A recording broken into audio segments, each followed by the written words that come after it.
Welcome back to another episode of the My Latin Life podcast. Since 2014, My Latin Life has been your trusted guide to traveling and living in Latin America. Today's guest is Curtis Duggan.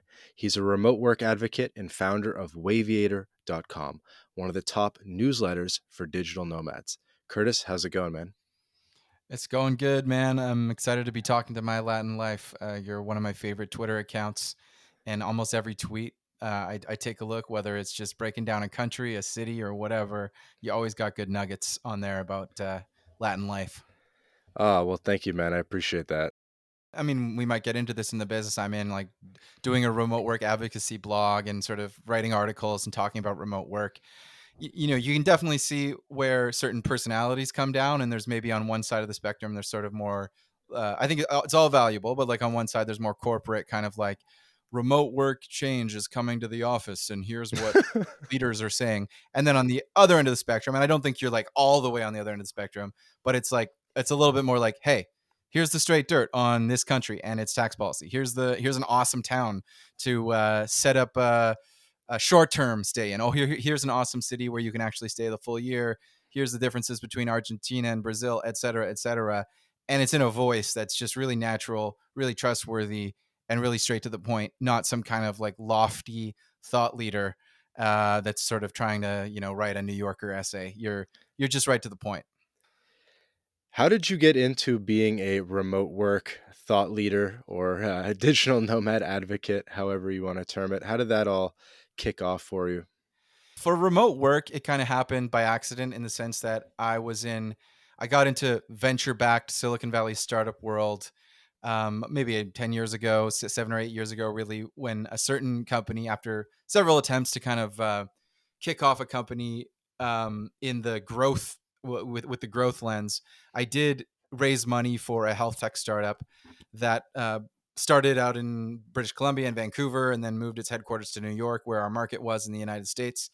And kind of over the course of 5 years, built a remote or hybrid friendly company with eventually, like in terms of including all the part-time people we had and the full-time people, we had 40, 50 people all Hmm. around the world at this, venture-backed startup that eventually was acquired. And we had the whole thing of like, we're not checking your 9 to 5. We're all on different time zones. We're going to use Slack and Zoom to communicate.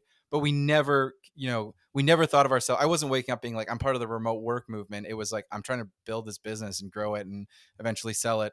Uh, and so that happened. I became the CEO of a company that was across 6 different time zones and was, building like how we work and collaborate together remotely.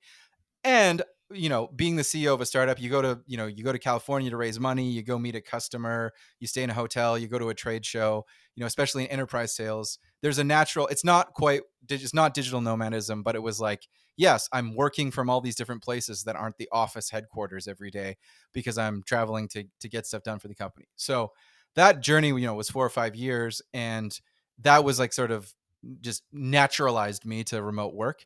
The digital nomad part and kind of reading about this movement, once I sold the company, I stopped thinking about chronic disease and health tech, which was the industry I was in. I was thinking about it every day, 12 hours a day for 4 years.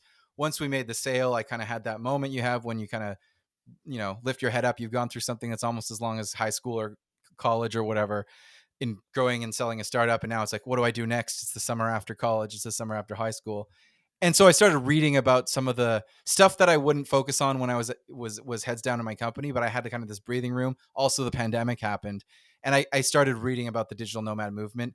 And then with COVID, going somewhere and thinking like Arizona, and then back to my hometown in on Vancouver Island, I'd go somewhere thinking like, okay, for the next 90 days, I'll just wait it out here, and then it's not. I don't really want to get an apartment somewhere or buy real estate anywhere because who knows with this pandemic. And then I just kept changing. Like kept thinking, okay, I'll go here. I'll wait 90 days, and then maybe this wave will be over. And then the pandemic lasted a long time. And so for 2020, 2021, I was living it as well, and started consulting, started doing side projects, started working on things, and really for the last 2 years have just been I've been totally immersed in the digital nomad lifestyle, both all the chatter and sort of the articles and stuff, but also living it and working from different places.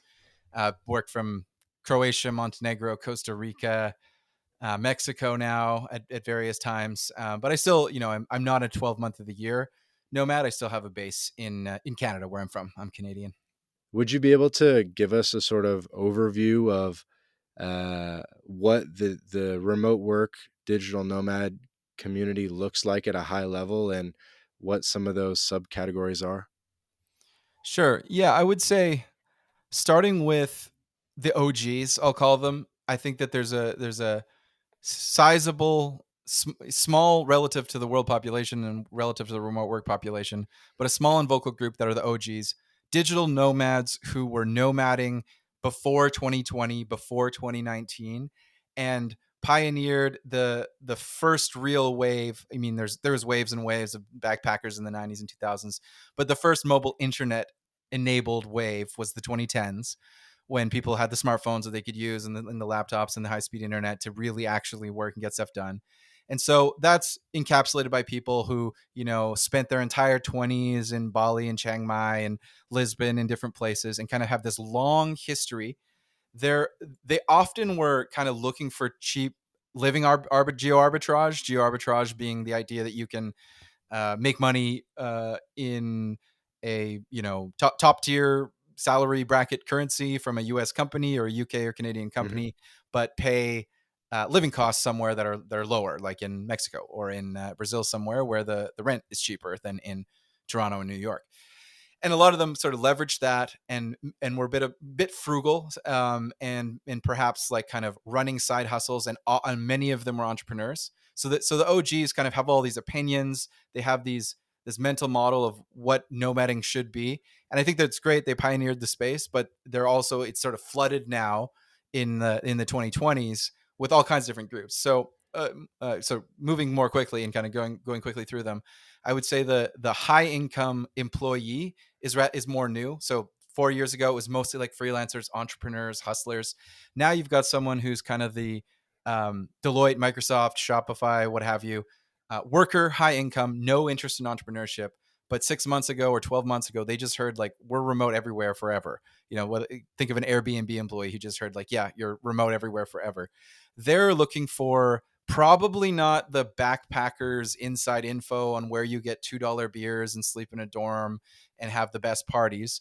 They might be looking for like, where is stable housing with fast internet where I can still work for Airbnb and do my professional 50-hour a week job. And so that professional class, I don't know, I'll call them like high income, new money or whatever into the nomad world. There's definitely I would say the tax and optimization crowd, like you mentioned, the idea that a crowd that has a libertarian bent, very understandable drive of all humans to sort of not have money taken from them. Especially in Hmm. this group, they've taken it to, I would say, kind of very very interesting lengths in terms of kind of looking at the idea that a paradigm has shifted, and in the words of what's his name, Andrew from the Nomad Capitalist, like you can go where you're treated best. And a lot of people are looking at that treated best from, in this case, mostly from the point of view of tax, but also for other reasons, lifestyle, all kinds of things. And so I'm always excited to follow the discussion on some of this stuff, and you tweet about it too, around passports, residencies, tax optimization, because I think like some of the other groups didn't really care about that. The workers just like, how do I do this so my company lets me do this, and what HR form do I have to fill out if I'm going to be in Montenegro? What do I do? They're not necessarily saying like I'm renouncing X passport or going here and doing citizenship strategies. They just want to like make their high salary somewhere. I think over time, many people will start to like get into the tax optimization group. Another group I would say is like, so there's a very small group, but it's like I would include sort of the remote us in it in some way, but it's like remote work influencers and thought leaders, in the sense of like there's people who are passionate about the remote work movement as it's happening, The and super sort cycle. the super cycle. Like I would say a guy I listen to, I'm sure you do a little bit too, is like Chase from Doist, who's the head of remote. And like you'll find a lot of this crowd at conferences like running remote, where it's like, let's talk about what's going on and analyze how companies are navigating the remote work movement. Not Hmm. necessarily interested in tax stuff, not necessarily interested in like the coolest places, but more like, how does a team of 12 people work together and that kind of thing. Or like hiring internationally, and Yeah. the sort of like the what's it called, the shortening gap in salary gap between, say, an American and Nigerian worker, in terms of that salary gap will get closer as Yeah. there's more opportunities for them to get educated and learn online skills and so forth. So yeah, there's lots to like unpack on the super cycle for sure. Yeah, and I guess maybe one other group that I'm seeing is um, nomads who weren't part of the cycle before 2020 or before 2019, but are now starting to show up in places like the villages in Madeira and in Pipa now in Brazil and other places where maybe unlike the crowd that's like, yeah, just give me the inside info how to get to Latin America and kind of like operate solo and maybe with a few bros. I think there's some intrepid people that are really into that kind of inside info and they'll follow certain accounts on that side of things. But there's still yet another group that's kind of like, yeah, I would like to join, a remote year or a, a unsettled or Wi-Fi tribe month-long retreat and Hmm. kind of go through the group tour model, except for in this case, like it's like the group nomad model. Yeah, like Join a village, join a community driven nomads, I guess. yeah. They're not hardcore independent on crypto or tax or just Co-living whatever. people. Yeah. They're just in a different psychological group, I would say, and they appreciate some of the Yeah. group tour stuff. And there was even, and there's more. We can keep spitballing here. I think it's interesting. Like even just snowbirds. So as Canadians, we know that the snowbird community well preceded remote work, and I'm sure all those Canadians in Florida, they found some way to make phone calls back home, and keep on top of their affairs, and conduct business and so forth. And so I think like what's it called, retirees and snowbirds is a thing as well. And you would see the equivalent in Europe, right? Like probably tons of people from Northern Europe might have a place in the Algarve in Mexico or on the islands like Madeira, like you said. So I think that's another piece. Yeah, definitely. I would say just to what I've observed, and I kind of say, oh yeah, like similar kind of thing. Like just like snowbirds in North America can head down to the southern United States or to Mexico, and the same thing can happen in Europe. What I've actually seen and experienced now is that it's actually it's harder in Europe to do that. Like that, this is something a year ago I would have like said some line about how Europeans can go south. What I've realized actually being there at a few different times in the fall and turning into the winter is like even on the Mediterranean, there are a few places like there's some of the Spanish islands and there's maybe the very very south of Greece, but even on Crete, as south as you can get at the farthest down in Montenegro and Albania on the peninsula there, it's still not like going to the tropics, So Europeans, it'll be interesting to see what they do in the middle of winter.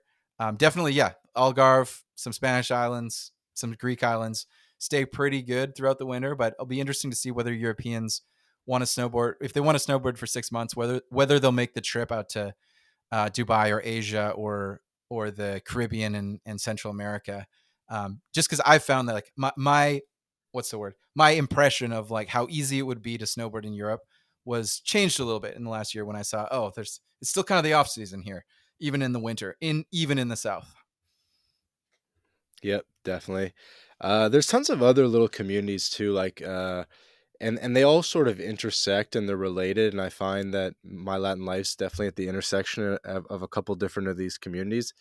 Um, I think another one is micronations, and I've been having fun on Twitter just attempting to support some of these micronations, where people will um, basically like challenge the notion of what is a country by starting their own country. And so there's been some successful examples of this over the years. There's Sealand, there's Liberland, which is on the border of Serbia and Croatia. It's an island. There's Slowjamistan, which is in California. Some guy bought like 20 acres and just put up I don't know, put up a flagpole and everything, and kind of started his own country, and, built an email list, and quote unquote sold like citizenship, but in like a fun way. Um, and so I think it's very interesting because I think it all ties in where micronations are sort of challenging our idea of like what is a country, and there are countries that have like semi um what's it called, recognition at the world scale. You can look at like Somaliland, which is a part of Somalia officially, but it was a British protectorate and it's totally independent on the ground. And there's all these sort of like examples. And I think these micronations, if you take a look at them, they provide a sort of interesting glimpse into what the future might hold.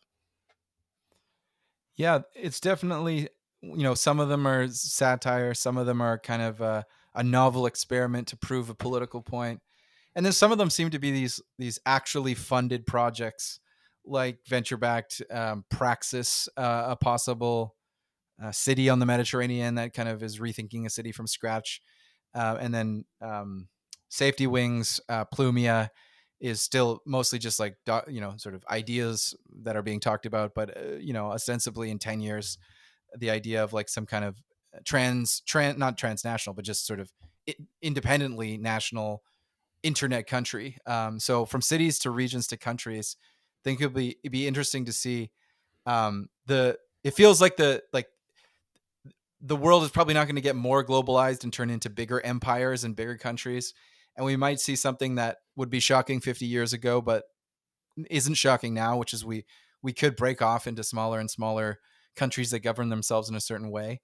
And crypto's had a few setbacks in the last year, so it's not quite as frothy as a year or two before. But still, the novel approaches to money, how wealth and money kind of is Yeah, exactly. delineated and Like distributed. how crypto's coming up at the exact same time as remote work, and sort of these confluence of concepts and technologies are creating a lot of new possibilities. Yeah, the thing that I want to sit down with, like, I need to talk to some of these people that are doing the micronations, because I just want to get like there's some of the initial questions I want to get out of the way. Like, okay, what about an army? Like, if the country that's surrounding you starts rolling in the cavalry, all of your sort of notions of how your country will kind of, you don't have an army, so what are you going to do? So, and I'm not saying that because I don't believe in these things. I'm just kind of thinking like, um, why do we have states? And often it's like, it's an army with a currency. Yeah, there's definitely like the biggest, like kind of nations as we think of them were mostly kingdoms before 1648. And not to be kind of like a history nerd, but after 1648 the 30 Years War ended, and we kind of created the first idea of these nationalist, often ethnicity based nation states, starting in Western Europe, and then many countries around the world followed that model through colonialism and decolonialism. And I think we're getting like the first shift of that, the first real shift since 1648, in this decade. There have been revolutions since then. There have been all kinds of changes, but fundamentally, everything has still been about like, international law delineating borders, and you declare war or you don't declare war. And with crypto, with remote work, with the network state, we finally have something that's actually new, and not just sort of a different versions of what we've set up 300 or 400 years ago. And so it's going to be, I mean, it's an exciting time in human history. Yeah, I think just becoming a digital nomad, you end up learning a lot about the world because you have to start learning about visas, and then that kind of puts you down the rabbit hole of learning about residencies. You learn about how, okay, I have different rights in different countries. Here it's 30 days visa free. Here it's 90. Here it's 180. Oh, but there's actually countries with open borders. There might be some countries I can slip out of without an exit stamp. Maybe if I have two passports, I can use one, do a visa run, and then enter on the other, right? And so there's all, it just keeps stacking up, and yeah, I shouldn't say too much, but yeah, it keeps stacking up, and you learn a lot about countries and sort of the dynamics and geopolitics and all the rest of it. Yeah, well, you're hitting on. I think there's definitely the unplugging from the matrix aspect of it. Even just like I'm Canadian, so if you think of like your typical Canadian or like a person in the UK with the NHS, something like going to the dentist, you know, when you're in these countries and you kind of grow up, you become a teenager, you get a job, you learn how things work, and then you just keep growing up and working. You get things like, oh, I have to have this extended benefits from this employer, and then that's like my pass to go to the dentist twice a year, and then the dentist does this, and I have to get these benefits, or I don't. You go to the dentist, and you don't like. No one tells you through all of that, like you're allowed to just pay to go to the dentist somewhere else. You know, like no one says that. No one says that's allowed because why would they? You're just living in the, you're in Canada. You pay the payroll taxes. You got the provincial government gives you the main healthcare. Oh, then there's extra healthcare. Of course, in the United States, it's even different. It's you shop around for it, or your employer gives it to you, and whether it's healthcare or just sort of saving for retirement, tax advantaged retirement accounts, how to build wealth that you need 30 years from now, you kind of just get the story that's the mainstream story of your country, because it's just assumed that, even if you're not going to, there's just this old assumption that's now wrong, that you want to and need to be in this payroll tax, social security, extended benefits system for life, And so you go to the bank, you sit down, and a retail banker in any of these G7 countries will just kind of explain, you want this, you want that, 401k in the US, RRSP in Canada, whatever it is in other countries. No one's no one's teaching you about the things that, all of our friends on Twitter that understand all the residencies and the banking and my Latin Lounge stuff that my Latin Life's really good at explaining on the internet. That's just, no one talks about that. And so I think it's totally unplugging from the matrix, whether it's exit stamps, taxes, health benefits, getting certain, all that stuff.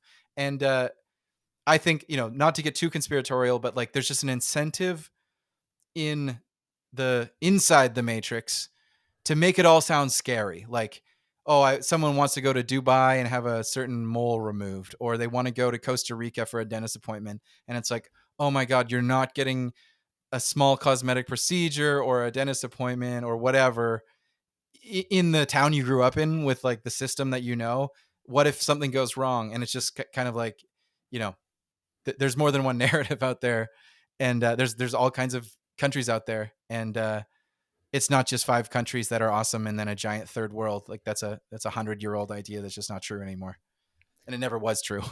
So, Curtis, what would you say are some of the biggest preconceived notions or limiting beliefs that people have that they quickly overcome when they become a digital nomad or start working online? Oh, I think there's a few. So one is like, um, I won't be able to make friends or speak the language or have a normal life.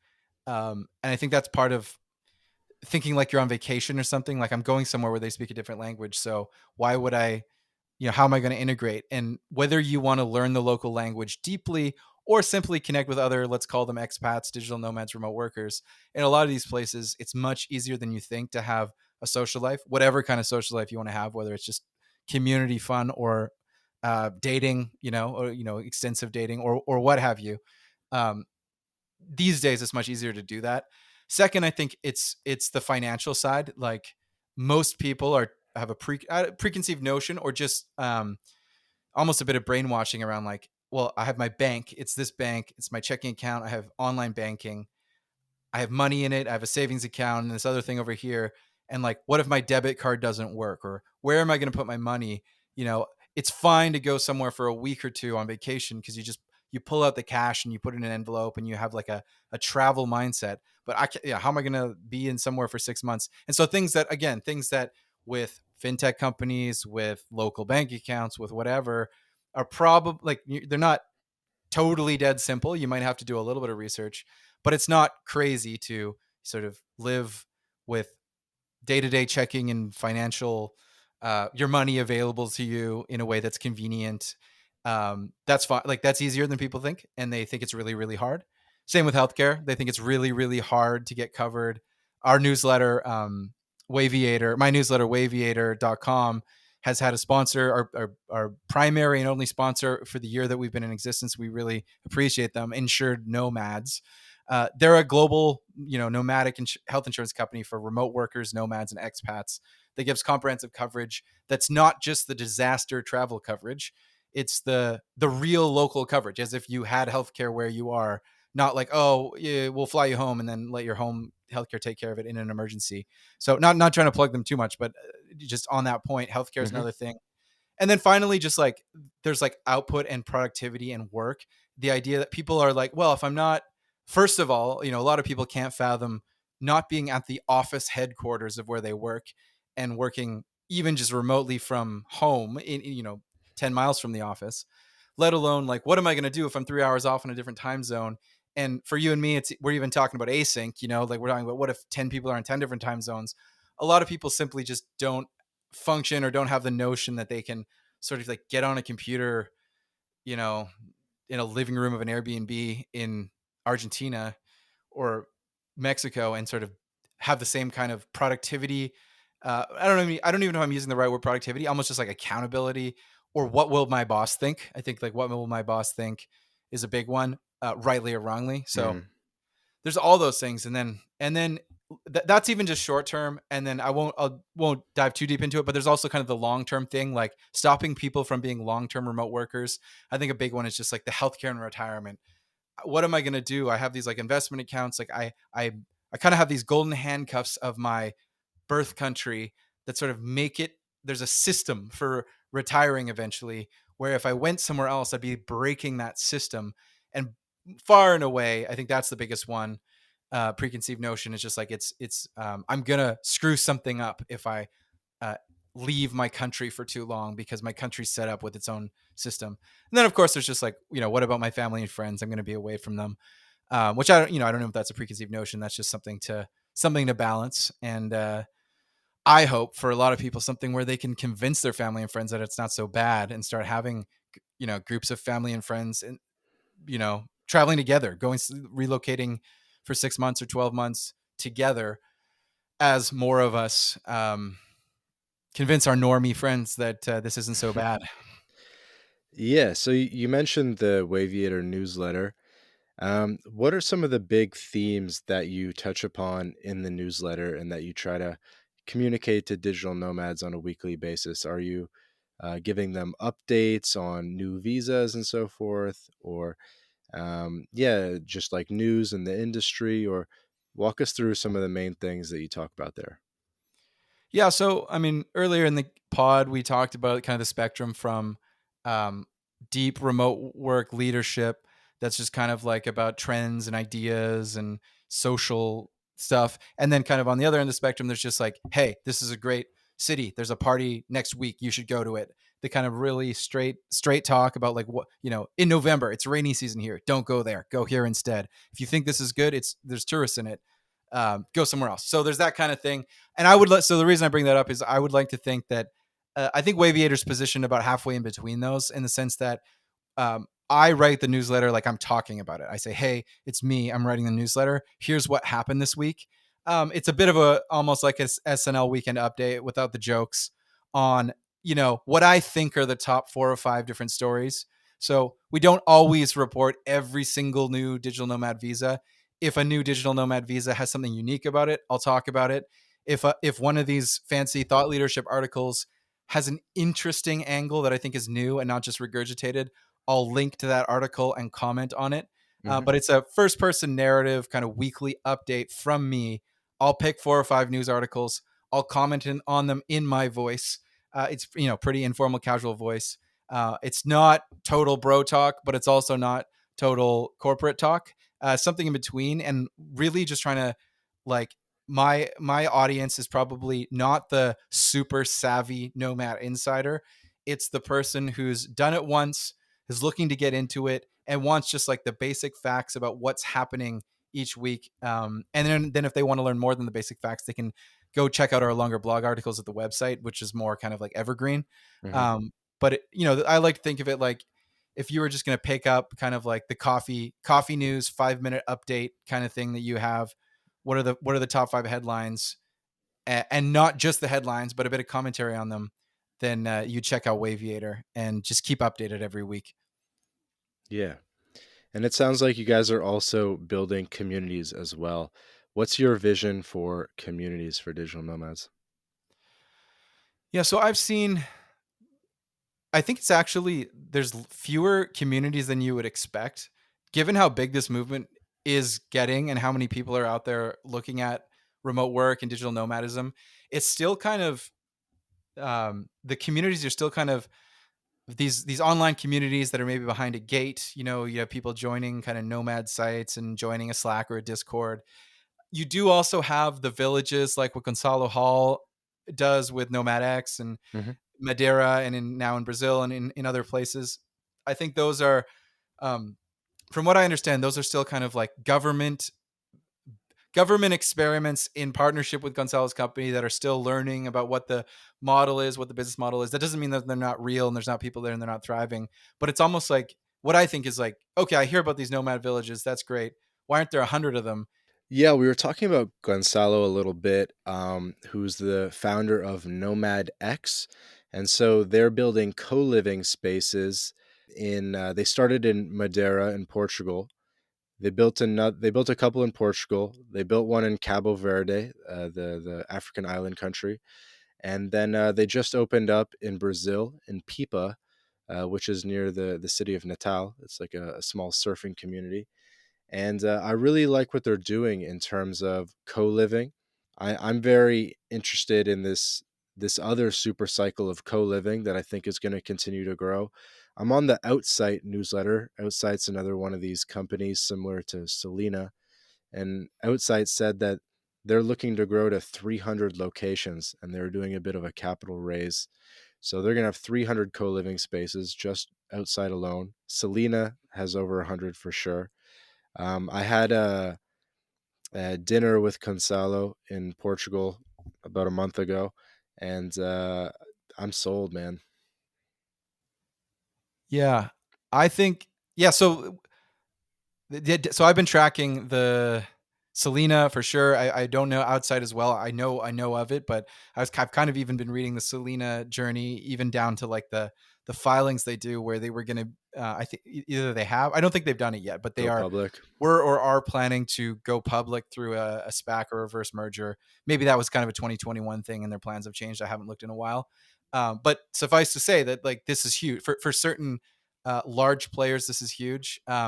What I think hasn't been figured out yet, or what is that, I've been to Selena, and it's kind of like when I was there were private rooms, but like what I chose to do, this is in Costa Rica, I think one of the ones in Costa Rica, it was kind of like still like a dorm, and it's just like there's so much room to go upscale, and if someone figures this out, it's like this $1 trillion opportunity, but it still feels like really small. Like the vast majority of people I know that are nomading are looking for VRBOs, Airbnbs, short-term rentals, and um, yeah, there's lots of room for co-living to grow. I think they just need to figure out. It's almost like a full cycle of actually maybe renovating buildings and doing things differently needs to happen, and it's hard to move things around in real life. But yeah, I think with the nomad villages, to a certain extent, they're not like real estate developers. Like Selena goes in and says like, we're gonna buy this hotel, or take a, it's like WeWork, we take a long lease, we're gonna totally gut it and turn it into a Selena. With Gonzalo's villages, it's a little bit more of a leveraging various local apartments and sort of short-term rentals, and then like a co-working space, and bringing a bunch of stuff together. And I think so what I think will be powerful is sort of bringing those two together. Selena doesn't really do what Gonzalo does that much. He's like, okay, yeah, there's happy hour and karaoke, but that's not what Gonzalo does. And Gonzalo's not, as of yet, a real estate developer or a real estate player. It's more of a community building thing, which is I think a great place to start. Less capital. He's putting money into the properties though. Oh yeah, yeah. No, I get it. They're renovating it, but it's sort of like, can that get like 100 or 1,000 times accelerated, where there's like 100 nomad villages? But no, I didn't want to make it sound like I don't, like they're not. It's just more like, it's more like sort of the scale, like Hmm. um, like building, purpose built buildings and totally changing buildings to kind of fit the way the kitchens and bathrooms need to work with co living. And I Hmm. know they've done some of that with the villages. Yeah, definitely another angle on the space. I thought we'd switch it up and talk a little bit about digital nomad visas. We haven't done a segment yet on My Latin Life where we've had an expert such as yourself come on and talk to us through what is a digital nomad visa, what is the history of digital nomad visas, how did these come about, what are some of the most popular digital nomad visas right now at the moment, and some of the trends and different things you're seeing there. Would you be so kind as to give us that overview? Sure. Yeah. So digital nomad visas are relatively new. I guess, you know, an important bit of context is that, as we mentioned earlier in the pod, digital nomads have been around for a while, and there was this whole pre 2020, pre 2019 digital nomad movement, the wave before the wave. And a lot of them were doing it in a gray area. So, like, the whole thing of the pre 2020 was, and it still is like this, which is just kind of leveraging some of the things that you've said, you learn as you do it. As you unplug from the matrix, you start to learn, okay, I've got 180 days here. I can be here for 90 days as a tourist. This country doesn't check if I'm actually working for my clients or my employer, blah, blah, blah. And so all the way from, outright tax avoidance in the sense of like the sort of pre 2020, and I'm sure today, kind of like, if I hop between these countries and I give up my residence at home, I can avoid tax. That's sort of on one part of the spectrum. But then everything in between, it was still kind of like, whatever you think about the laws, they're there. And the countries were either kind of like looking the other way or cracking down. There's stories about them cracking down.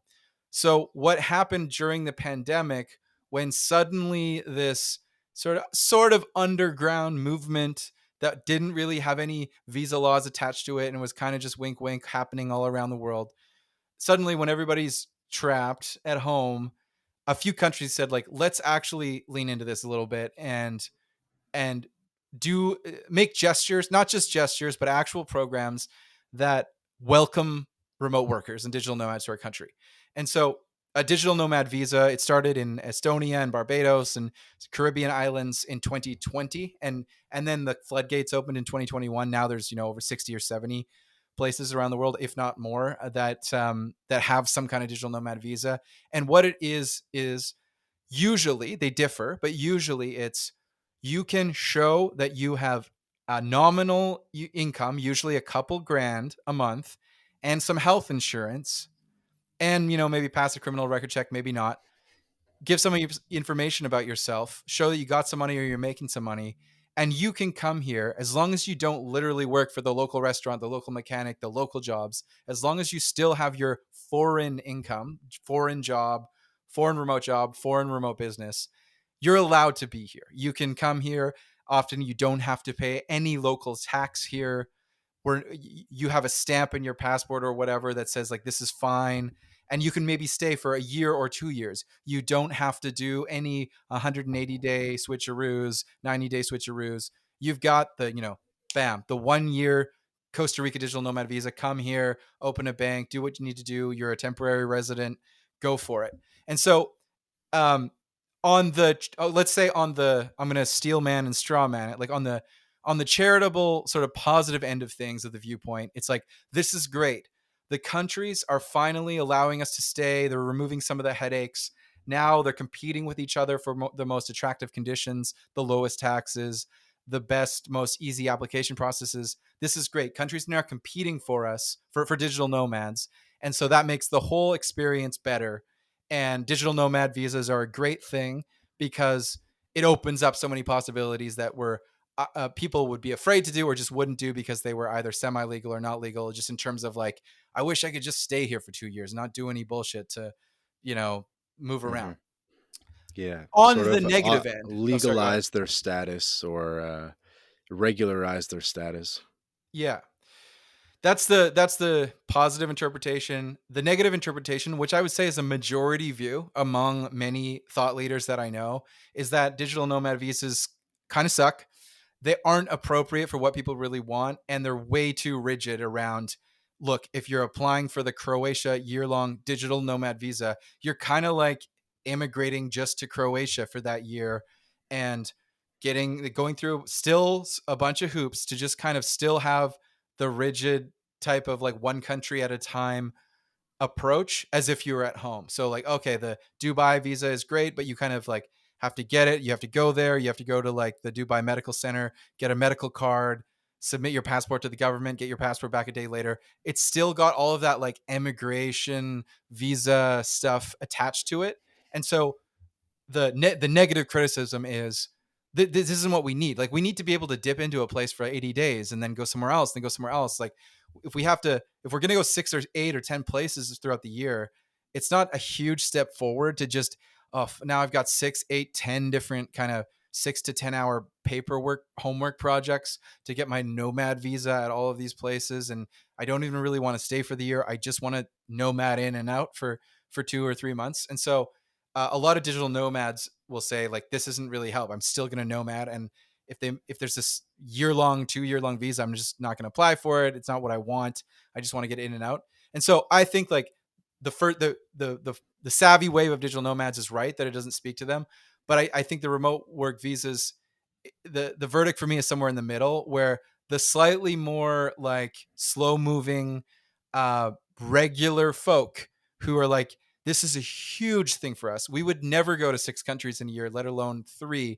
But we're going to get this nomad visa to do a snowbird thing. Like we're going to be in Costa Rica 6 months and the US or Canada 6 months.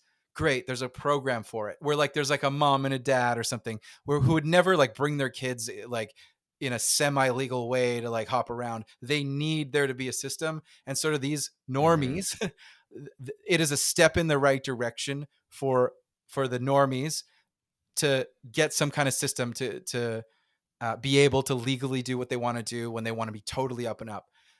I think the critics are totally right for like the savvy crypto libertarian nomad, like deeply involved, deeply online, deeply on Reddit. Not, all of these people have way better, they've been doing it for years and this doesn't really change anything for them. And I agree. These visas don't change anything for someone who's already savvy as a nomad that much. Yeah, I definitely agree. You don't want to have to do visa runs with your grandma or or a couple of young kids, you know. And think about it, people used to buy property only having tourist visas forever. Like Yeah.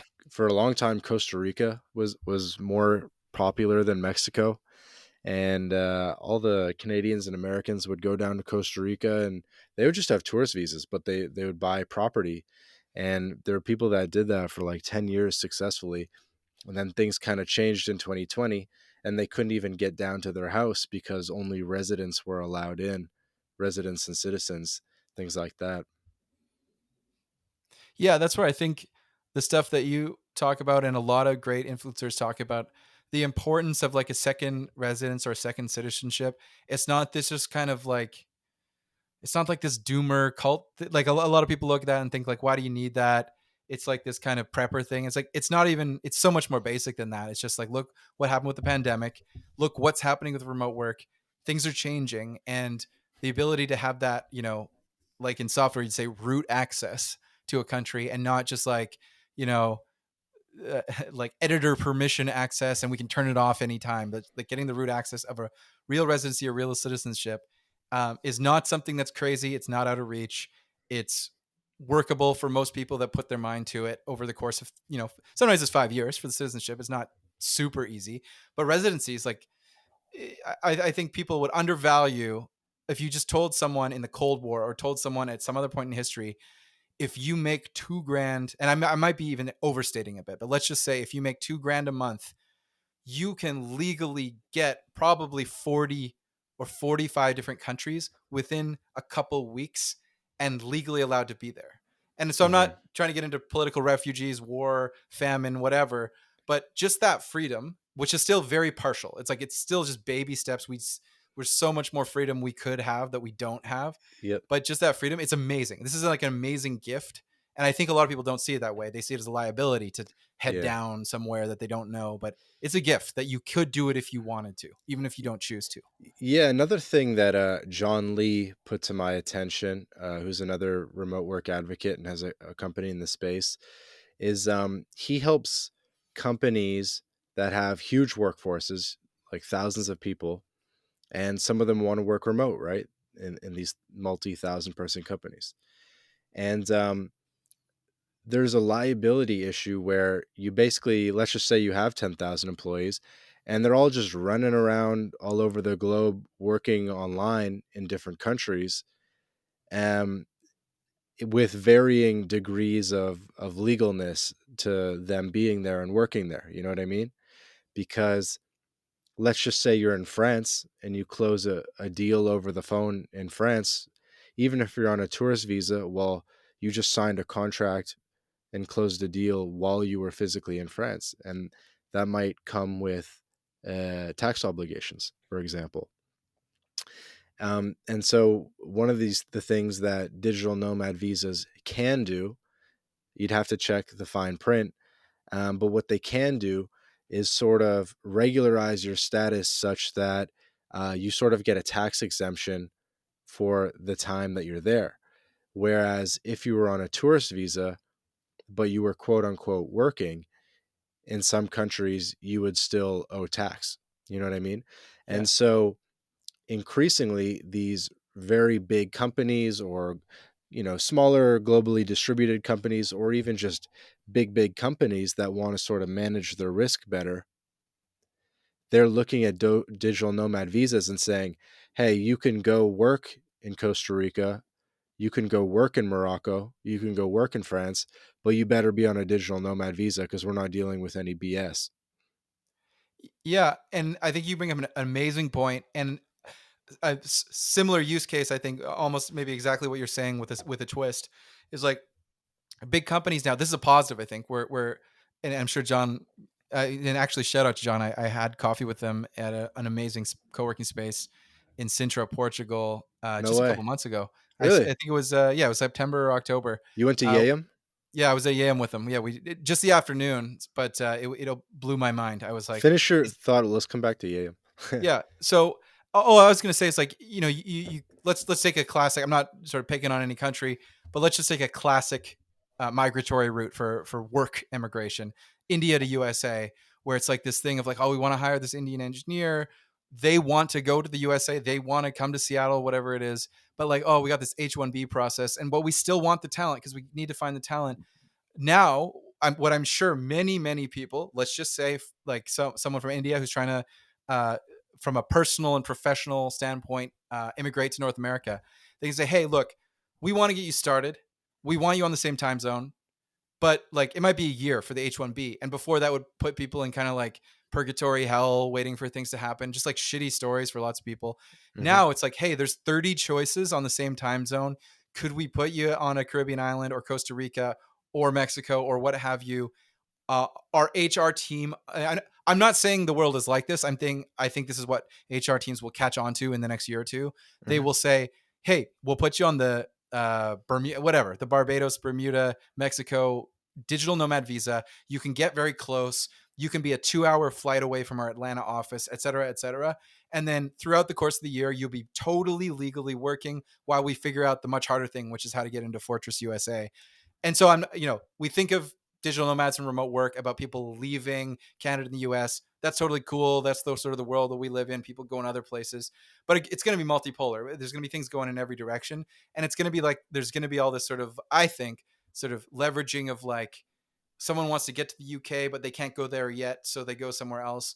There's still going to be wanting to be people that want to move to Canada, US, and UK, even though that's not my thing, going the reverse direction. So I think that's totally going to be a trend around like just freedom, like and corporations being good partners in it in terms of like helping their employees, like the way I'm sure many of John's forward-thinking clients are doing by working with Hmm. him. Yeah, I have one buddy that his company gave him a list of countries that he could work from. And they said, you cannot work in Nicaragua, you cannot work in Panama, but I think pretty much every other Latin American country was on the table. I guess except like Venezuela, right? And so, and Yeah. we had been planning to go to Panama for Carnival, but anyway, but very interesting that companies are now having a say in where you're allowed to work remote and giving you a naughty and a nice list, a blacklist. Yeah. And I think that's reasonable. I think I've been a CEO, I've been a board member that has fiduciary duty to not break the law at various companies that I've run. And so I see it from both sides point of view. It's not just about it totally 100% empowering the individual without taking into account the needs of the corporation. And I think it's totally reasonable. Like, here's our naughty and nice list. Take it or leave it. If the company down the street has a better one, that's fair power. But like, hey, we've figured out how to work with you in 70 of the countries around the world. If you like what you see, that's Hmm. our remote work policy. I think that's totally fair. I don't think countries have to accommodate work from anywhere. I think they can have their naughty list because it's fair to them to not expose themselves to liabilities that they don't want to expose themselves to. Hmm. But that's a great system. I think that should be standard in any job offer. It's just the naughty or nice list. I think it's if your nice list is only one country though, I think you're going to slowly be screwed over time.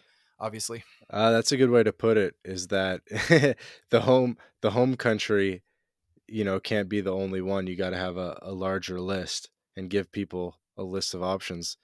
Imagine if you bake that into like the hiring like capabilities or whatever. It's like, hey, we can hire you in any of these 5 countries. We can have you live in any of these XYZ countries, and maybe help you with like visas to get there.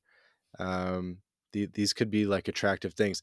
And these are things that certainly a couple of years ago, companies were not talking about. It's really only this year that I've heard of um, the example that I just gave about having a list of allowed countries. Like, I think everyone knew you probably shouldn't work remote from Russia or China or the Ukraine, but because you don't want your computer to get hacked or something at a Starbucks. But other than that, like, we kind of thought that everything was open game, but it might appear to not be that way in the future. It depends. Yeah, I mean, I'm sure there'll be cases or high profile cases. Some like for instance, there's a shifting landscape. Bali, Indonesia is a popular place. I was just reading today. Waviator newsletter will probably cover it about how there was a law. I don't want to get the facts wrong, but I'll just say either a law has been passed or has been proposed, talked about, that says Hmm. sex outside of marriage is not legal. Hmm. And so you never know when even a prearranged agreement might change based on, oh, suddenly there's a different liability landscape for like what kind of trouble a person can get into. And so I think that rather than having zero communication and having the employee just not tell, like obviously that's fun from the employee's point of view. It's not really sustainable. Like a lot of companies they just can't sustain that.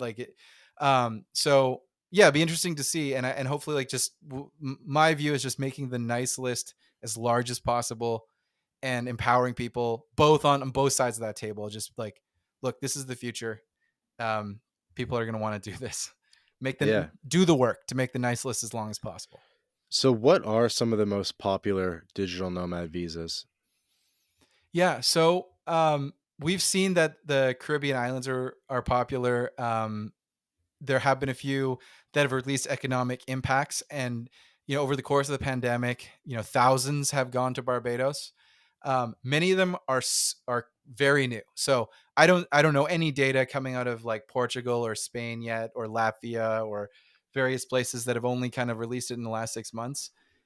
So some of the data is opaque, but I can definitely say that what is popular for what places that are popular for nomads: Croatia, Costa Rica on both of the continents, and Portugal, as it shifts from kind of like a what's the word? It's like a square peg in a round hole for an investor visa that kind of can act like a nomad visa, but it wasn't right. And now they're implementing the new visa. And Portugal is and will be very popular. You can see where, like, I've heard that like Italy announced a visa. They were supposed to have released it this year, but you can tell like from anything I've seen that because of kind of like problems with the website and not that much interest and not that much marketing, I Hmm. don't think that the applications are very high. So Mexico is not really a nomad visa place. It's like it's just popular because there's a structure to get there without a nomad visa that's extremely popular. But if I had to guess on the most successful, it'd be, um, you know, Barbados, Croatia, Costa Rica, and just in terms of how they're structured. Colombia. Colombia, yeah, absolutely. I'm just thinking of other Latin American ones. Brazil's too new. I think that could be very popular, but it's too new. Not enough data. Not really a year's worth of history yet, or anything like that. But I think that'll be a really interesting question in about a year when we finally have like 30 or 40 countries to compare instead of just like 5 or 6 that have been around for a year or two. Yeah, definitely.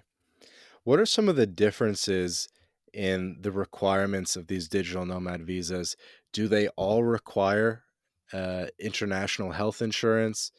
Do they all have a income requirement? What if you're living on savings? Could you show like a bank account with 20 grand, for example? Trying to think what else. I guess those are the two biggest variables. Um, yeah, what are some of the variables at play here? Yeah, I think the important variables. So starting with one that's almost universal is the healthcare. I can't think of any. I think there's like a list that Harvard did that we wrote about where every single one except one uh, needs healthcare coverage to be proven. So that's universal. Then there's the income is like the next variable. It differs. So there's you go to the Cayman Islands on their program. You're going to be I think you're going to be needing like 5K or more US, if not more, if you have dependents, Hmm. all the way down to some places that are kind of sub 1,000. Many of them fall, I would say, like you know as the country's more expensive. I think Dubai is at 3K or 4K even right now, and then a lot of the Latin American countries are closer to 1 or 2K monthly, and then a few. I can't remember what Colombia is, but I think it's on the lower end. So anyway, income is there. It differs, and it does differ sort of in a correlated way with the GDP of the country, although that's not a perfect analogy. Um, Something that I think is meaningful and different is that some of the visas are like you're a temporary resident, so you're still going to pay tax here, but it's like a reduced tax. So if I think about like Portugal or Italy or some other places, you're not necessarily getting like a 0% tax holiday.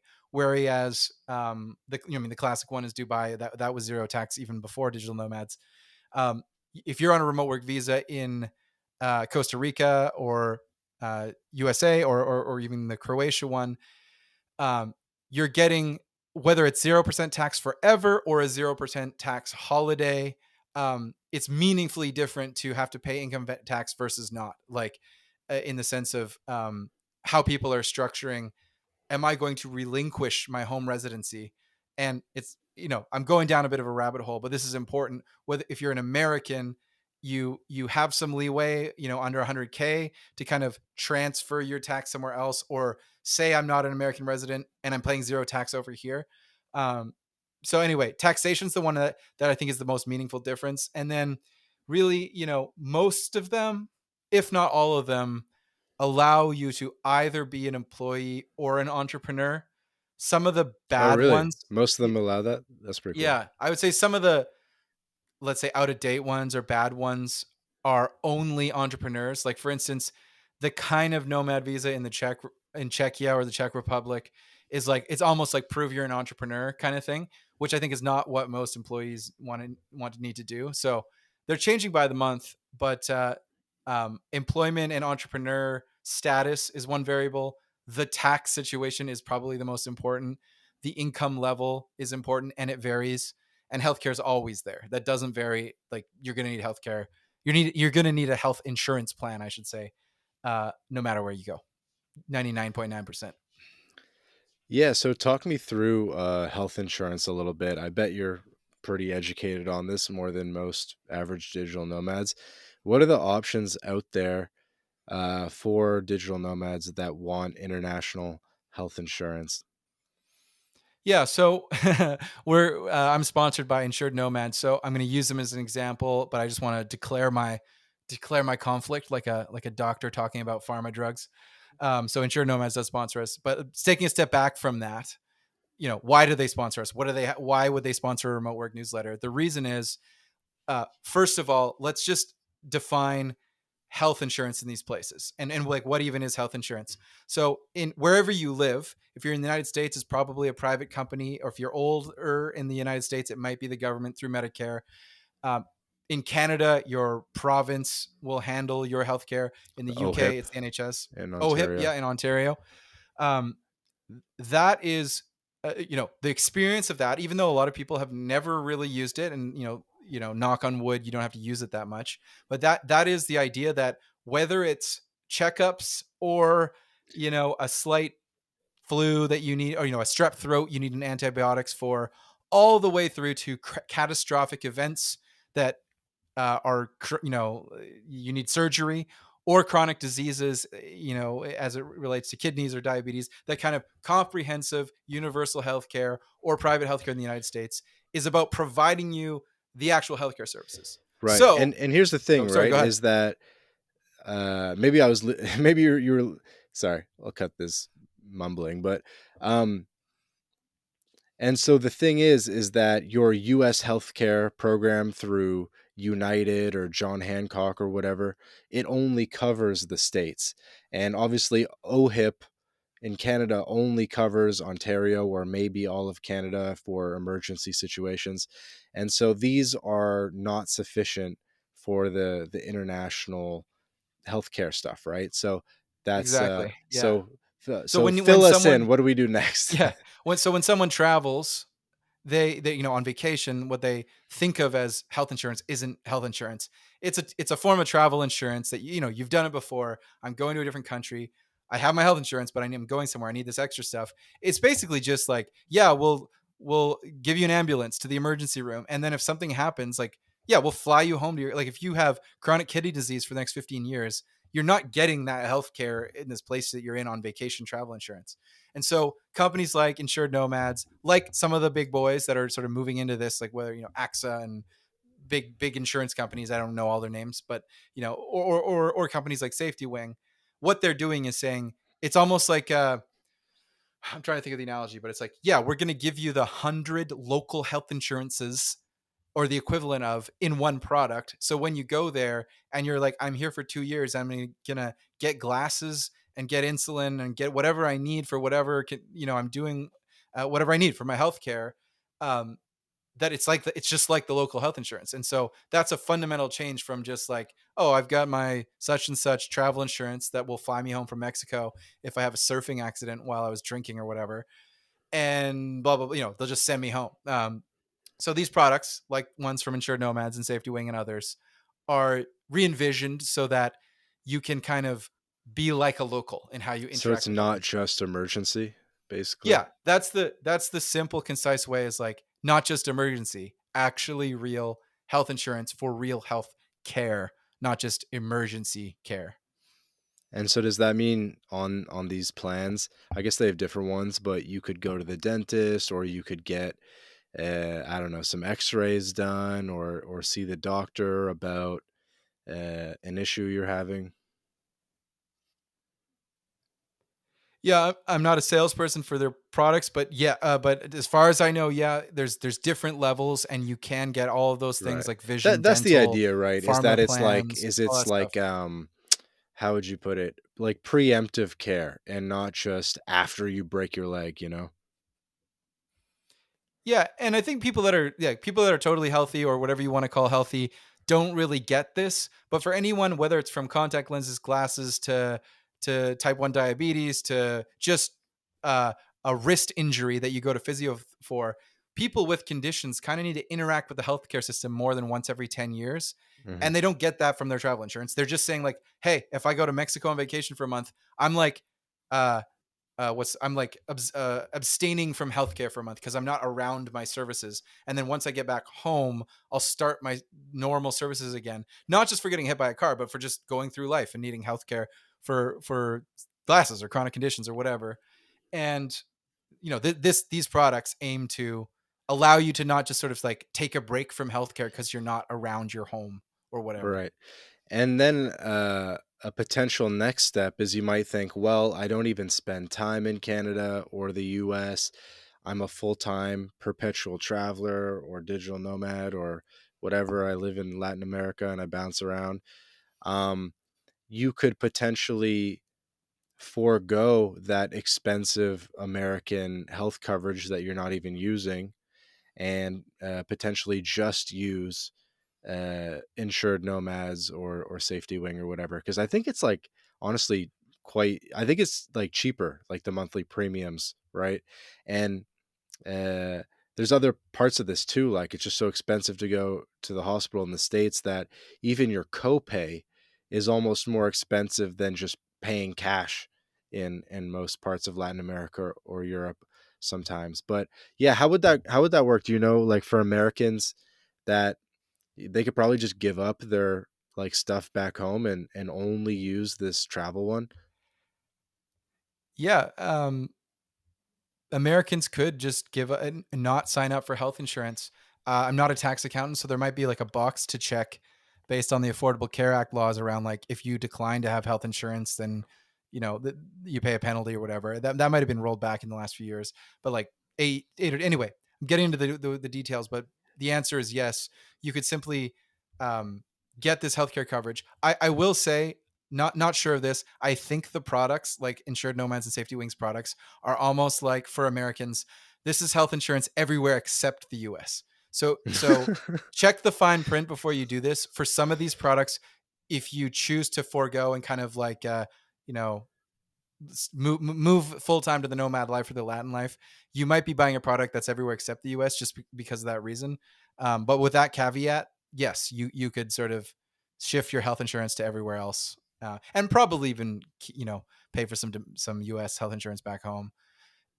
Only for the times that you need it when you're there. And but yeah, lots of interesting things here around like what you give up and how Americans are taxed worldwide versus Canadians who can kind of just establish their residence somewhere else and kind of get out of it, as long as even though they're still a citizen. But that's almost a different podcast with someone smarter than me about that stuff. Yeah, I think the healthcare is a good theme because I think a lot of the younger nomads, they just sort of like, I don't want to worry about it. I don't even go to the hospital anyway, really. And I think a lot of people just sort of slack on it or procrastinate and don't get coverage they should. And I think when you really do the research and look at it, it's not even that expensive, and it's like probably pretty worth it. Yeah, the 22-year-old doesn't care if they like missed the dentist for 18 months in a row. But people in their 30s and 40s and 50s, as lame as it is, they do care about that kind of stuff and not missing out on dental hygiene and all this kind of boring stuff that they want in place. I want a program in place that I'm not. If I'm going on an 18-month nomad trip, I don't want to just skip the dentist and come back when I'm done, in my hometown in BC or Alberta or whatever. I want it all to work. I want life to continue. Yeah, no, it Is a totally big makes theme. sense. Any more tips on the healthcare thing? Um, I think it is a good one. I'm, uh, yeah. Sorry, I'll edit this too.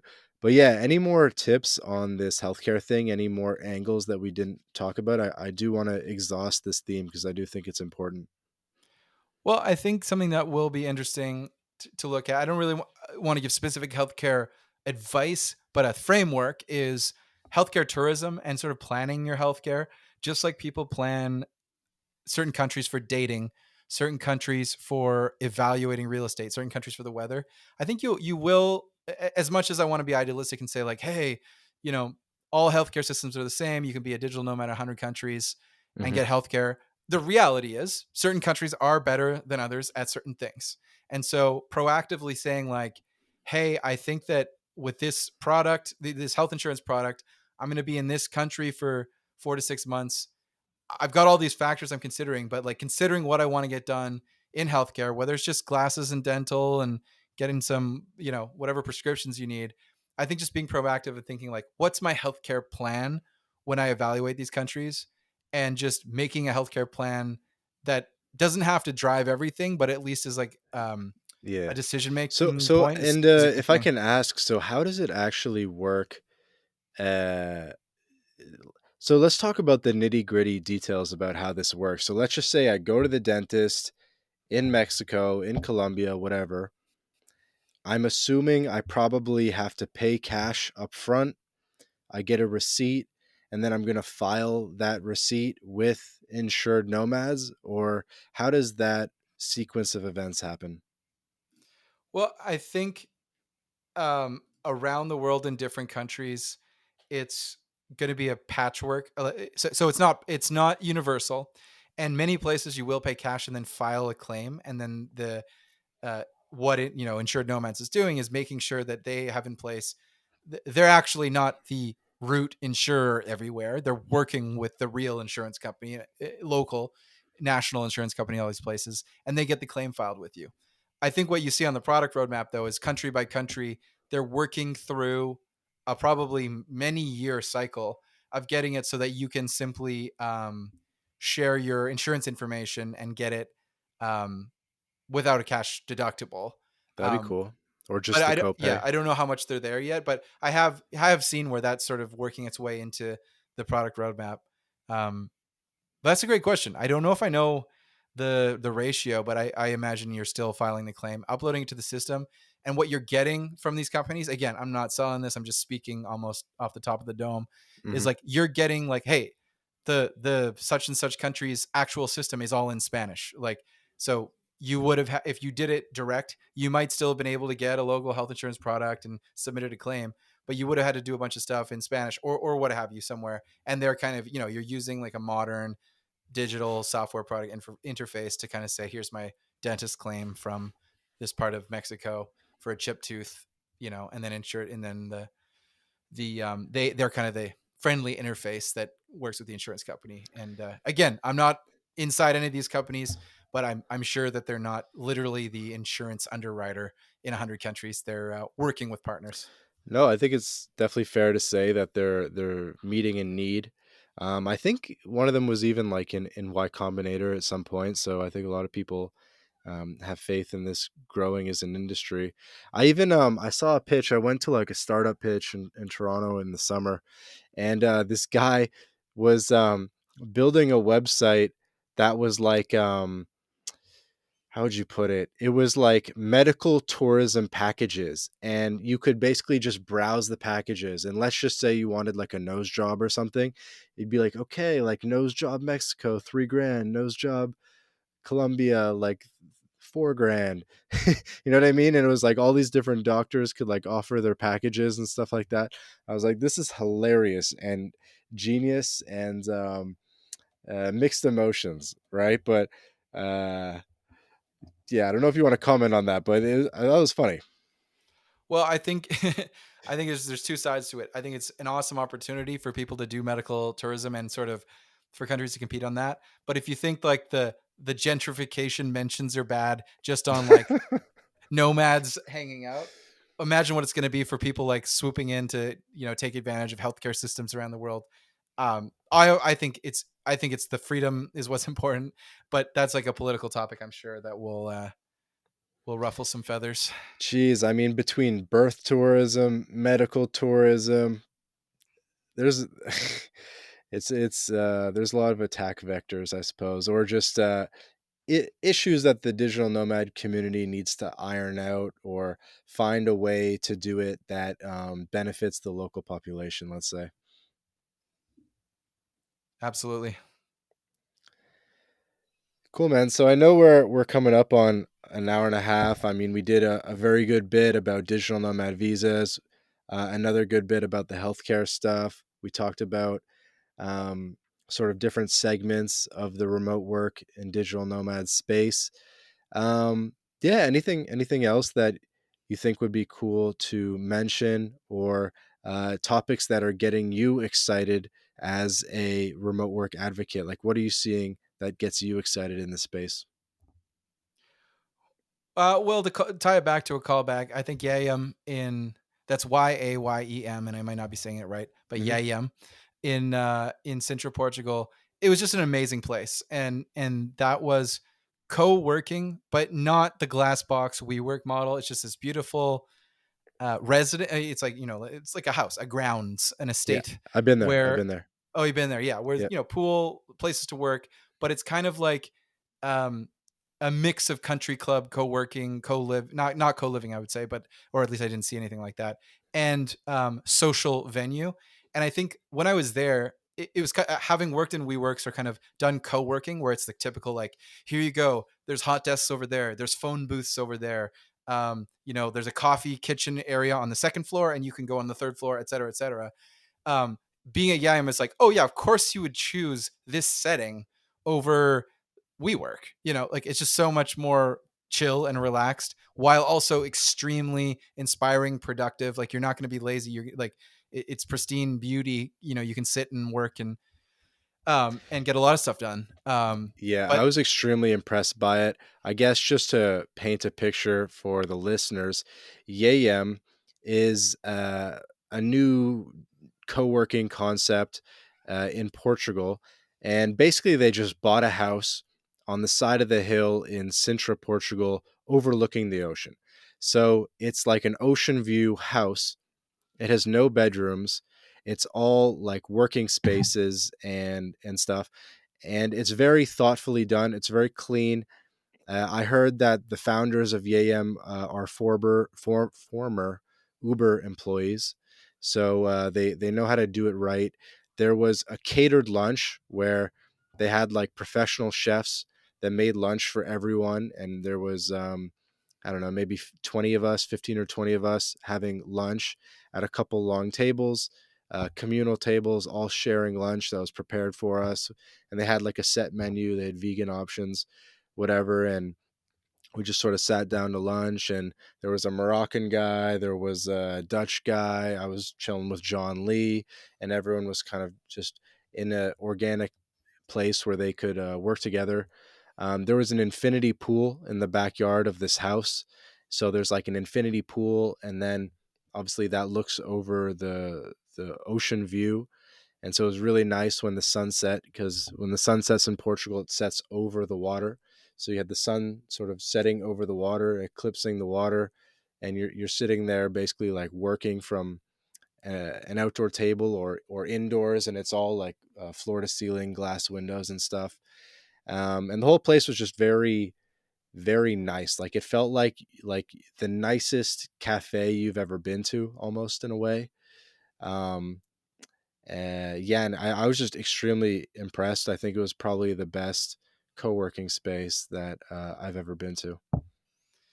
yeah, so I think the future is more of that. Um, a lot of co-working doesn't look like that, and obviously it might have an more upscale price tag just to achieve a certain luxury.